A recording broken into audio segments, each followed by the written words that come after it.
Œuvre de Maria Valtorta, tome 1, chapitre 57, intitulé Réflexion sur la foi des mages. Catéchèse du lundi 28 février 1944. Jésus dit: Et maintenant, que vous dire maintenant, ô âme qui sentez mourir votre foi? Ces sages d'Orient n'avaient rien qui les assurât de la vérité, rien de surnaturel, seulement leur calcul astronomique et leur travail de réflexion qu'une vie intègre rendait parfaite. Et pourtant, ils ont eu la foi en tout, foi dans la science, foi dans leur conscience, foi dans la bonté divine. Par la science, ils ont cru au signe de l'étoile nouvelle qui ne pouvait être que celle attendue depuis des siècles par l'humanité, le Messie. Par la conscience, ils ont eu la foi dans la même voix qui, recevant les voix célestes, leur disait: c'est cette étoile qui indique la venue du Messie. Par leur bonté, ils ont eu foi que Dieu ne les aurait pas trompés, et puisque leur intention était droite, Dieu les aurait aidés de toute façon pour atteindre leur but. Et ils ont réussi.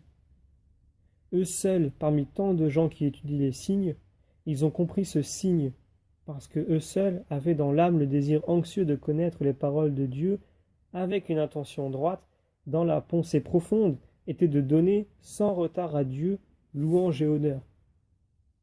Ils ne recherchaient pas un intérêt personnel. Bien plus, ils vont devant des fatigues et des dépenses et ne demandent aucune compensation humaine. Ils demandent seulement que Dieu se souvienne d'eux et les sauve pour l'éternité. De même qu'ils ne pensent pour l'avenir à aucune récompense humaine, ainsi quand ils décident leur voyage, ils n'ont aucune préoccupation humaine. Vous auriez formulé 1000 prétextes. Comment ferais-je à faire un si long voyage dans des pays et parmi des peuples de langues différentes? Me croira-t-on ou m'emprisonnera-t-on comme espion? Quelle aide me donnera-t-on pour franchir déserts et fleuves et montagnes?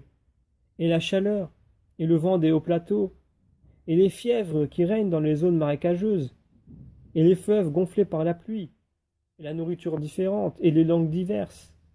Et, c'est ainsi que vous raisonnez. Eux n'ont pas raisonné de cette façon. Ils disent avec une sincère et sainte audace: Toi, ô Dieu, tu lis ce que nous avons dans le cœur et tu vois quelle fin nous poursuivons. Nous nous remettons entre tes mains. Accorde-nous la joie surhumaine d'adorer ta seconde personne, faite chair pour le salut du monde. Suffit. Et ils se mettent en chemin depuis les Indes lointaines. Des chaînes mongoliques sur lesquelles planent seulement les aigles et les vautours, où Dieu leur parle avec le fracas des vents et des torrents, et il écrit des paroles mystérieuses sur les pages illimitées des neiges. Des terres où naît le Nil et d'où il s'avance, veine d'une verte d'azur jusqu'au cœur azuré de la Méditerranée, ni pics, ni forêts, ni sable, océan desséché et plus dangereux que les océans marins n'arrêtent leur marche. Et l'étoile brille sur les nuits, les empêchant de dormir. Quand on cherche Dieu, les habitudes animales doivent céder à des impatiences et des nécessités surhumaines. L'étoile les amène au nord, de l'Orient et du Midi, et par un miracle de Dieu, elle s'avance pour eux trois vers un même point. De même, par un autre miracle, elle les rassemble après de si longs parcours en ce même point. Et par un autre miracle encore, leur fait anticipation de la sagesse de la Pentecôte, le don de comprendre et de se faire comprendre, comme au paradis où on parle une seule langue, celle de Dieu. Un seul moment d'effroi les assaille quand l'étoile disparaît. Alors, humbles, parce que réellement grands, ils ne pensent pas que ce soit par la méchanceté des hommes que la chose arrive, que les gens corrompus de Jérusalem ne méritent pas de voir l'étoile. Ils pensent que c'est eux-mêmes qui ont démérité de Dieu et ils s'examinent, tremblants et contrits, déjà prêts à demander pardon. Mais leur conscience les rassure. Âme habituée à la méditation, leur conscience est très sensible. Elle s'est affinée par une attention constante, une introspection aiguë qui fait de leur intérieur un miroir où se reflètent les plus petites traces des événements journaliers. Ils s'en sont fait une maîtresse, une voix qui prévient et se fait entendre. Je ne dis pas à la plus petite erreur, mais à un simple regard vers la déviation ou l'erreur vers ce qui est humain, vers la complaisance pour ce qui est, le moi. Aussi, quand ils se mettent en face de cette maîtresse, de ce miroir sévère et clair, ils savent qu'il ne mentira pas. Maintenant, elle les rassure et ils reprennent courage. Oh, douceur d'avoir conscience qu'il n'y a rien en nous de contraire à Dieu, de savoir qu'il regarde avec complaisance l'âme du Fils fidèle et la bénit. De ce sentiment vient un accroissement de foi et de confiance et d'espérance, et la force d'âme et la patience. En ce moment, c'est la tempête, mais elle passera, puisque Dieu m'aime et sait que je l'aime, et il ne manquera pas de m'aider une fois de plus.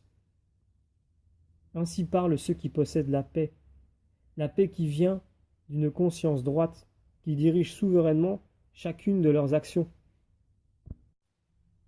J'ai dit qu'ils étaient humbles parce qu'ils étaient réellement grands. Dans votre vie, au contraire, qu'arrive-t-il? Qu'un individu, non pas parce qu'il est grand, mais parce qu'il est violent, et il tire sa puissance avec la complicité de son influence et de votre sotte idolâtrie, voilà pourquoi il n'est jamais humble. Il y a de pauvres malheureux qui, pour le fait qu'ils sont majordomes d'un personnage influent, huissiers d'un bureau, employés d'une administration, sujets de celui qui leur a procuré une place, ils prennent des poses de demi-dieux. Ils font pitié. Eux, les trois sages, étaient réellement grands, par leur vertu surnaturelle, en premier lieu par leur science ensuite, et enfin par leur richesse. Mais ils se considèrent comme un néant, poussière sur la poussière de la terre par rapport au Dieu très haut qui crée les mondes par un sourire et les sème comme des graines pour rassasier le regard des anges avec des colliers d'étoiles.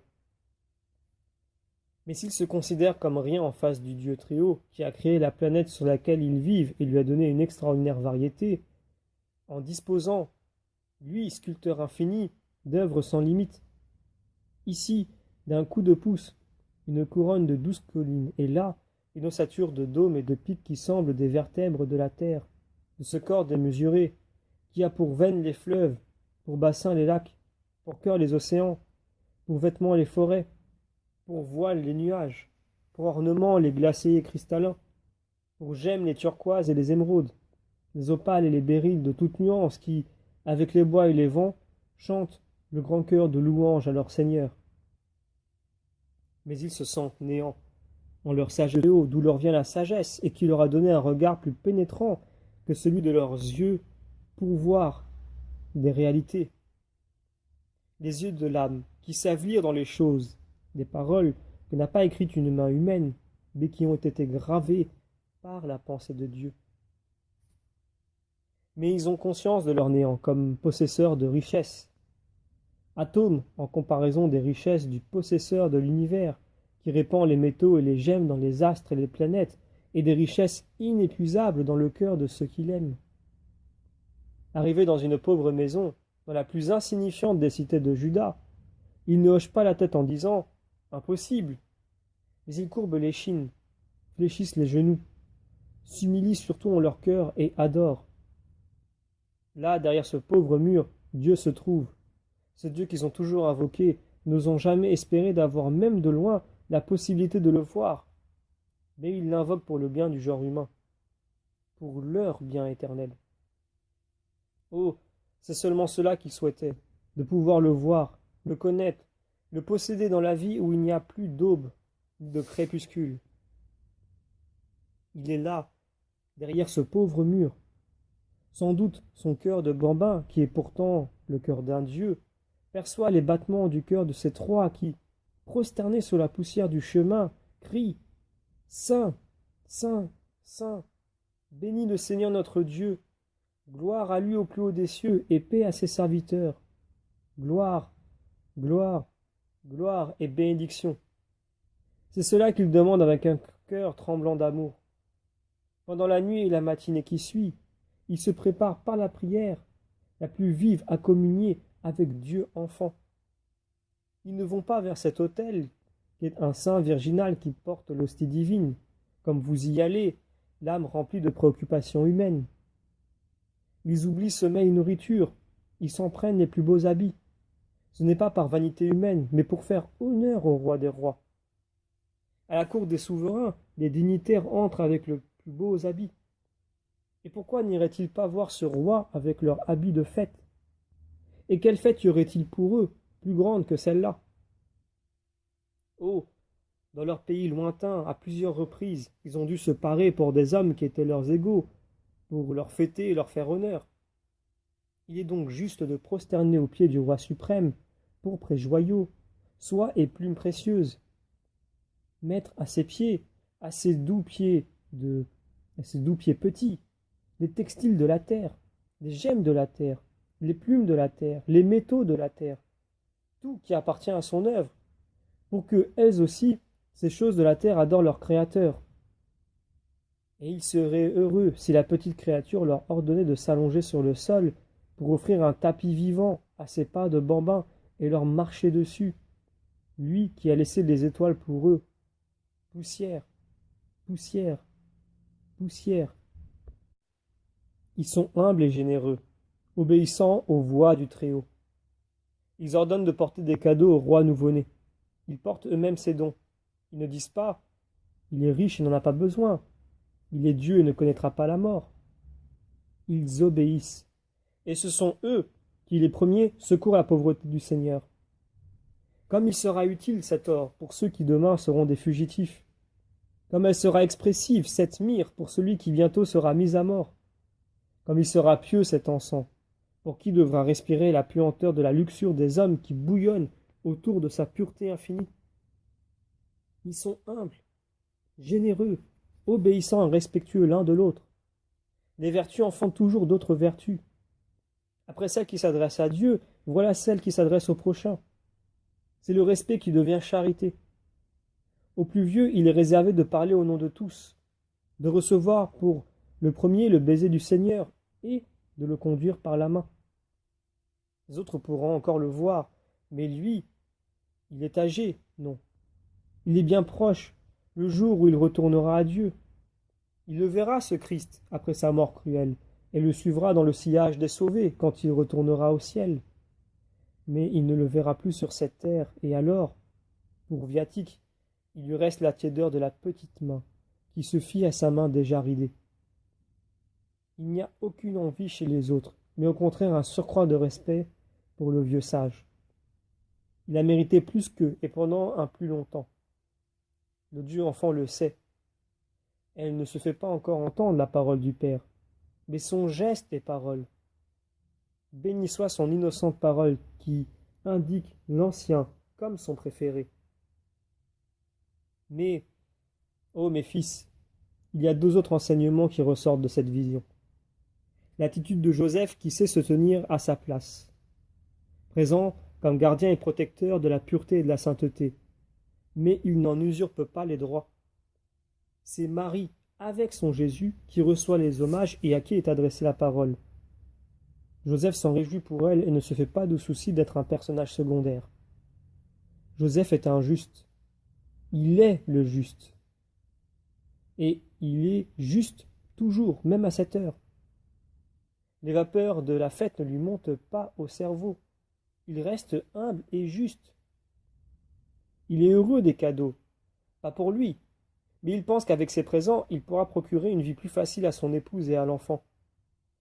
Il n'y a pas en Joseph de désir de richesse. C'est un travailleur et il continuera de travailler. Mais que eux, ces deux amours, aient un peu d'aise et de confort.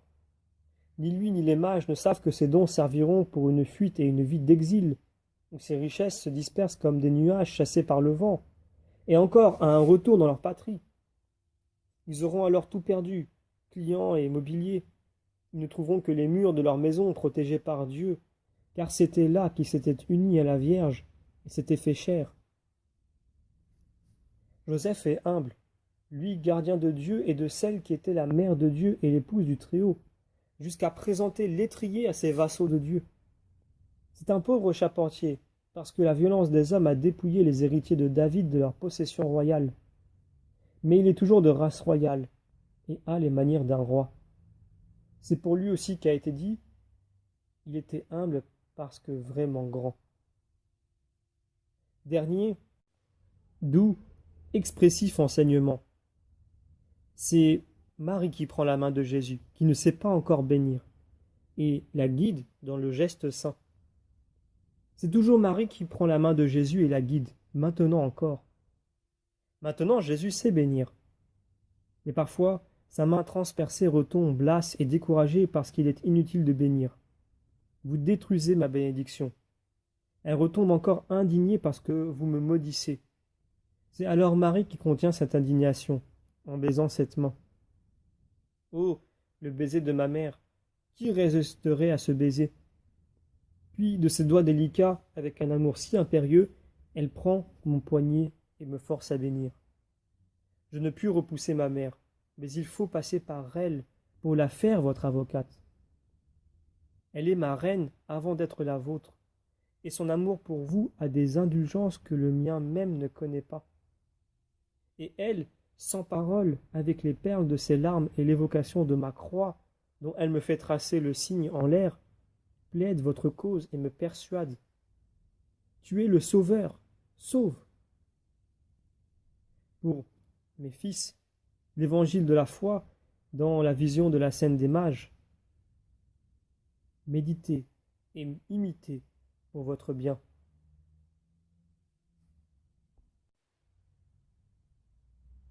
Vendredi 3 mars 1944, Jésus dit « Écris cela seulement. Il y a quelques jours, tu disais que tu meurs sans voir satisfait ton désir de visiter les lieux saints. Tu les vois, et comme ils étaient quand je les ai sanctifiés par ma présence. Maintenant, après 20 siècles de profanation par haine ou par amour, ils ne sont plus comme ils étaient. Donc à présent, toi tu les vois, et qui va en Palestine ne les voit pas. Ne t'attriste donc pas. Deuxième chose, tu te lamentes de ce que même les livres qui parlent de moi te semblent n'avoir plus de saveur aucune, alors qu'autrefois tu les aimais tant. Cela aussi vient des conditions où tu te trouves. Comment veux-tu que te paraissent plus parfaites les œuvres humaines lorsque c'est par mes soins que se manifeste à toi la réalité des faits? Cette impression peut se produire même avec de bonnes traductions. Elles altèrent toujours la force de la phrase originelle.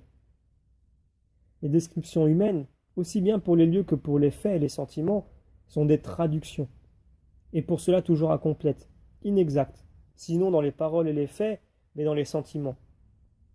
Surtout maintenant que le rationalisme en a abîmé la vie qui s'y s'exprimait. Aussi, quand je donne à quelqu'un de voir et de savoir, toute autre description paraît froide et laisse insatisfait et dégoûté. Troisièmement, c'est vendredi. Je veux que tu revives ma souffrance. Je veux cela de toi aujourd'hui, que tu la revives dans ton esprit et ta chair. C'est assez. Souffre avec paix et amour. Je te bénis.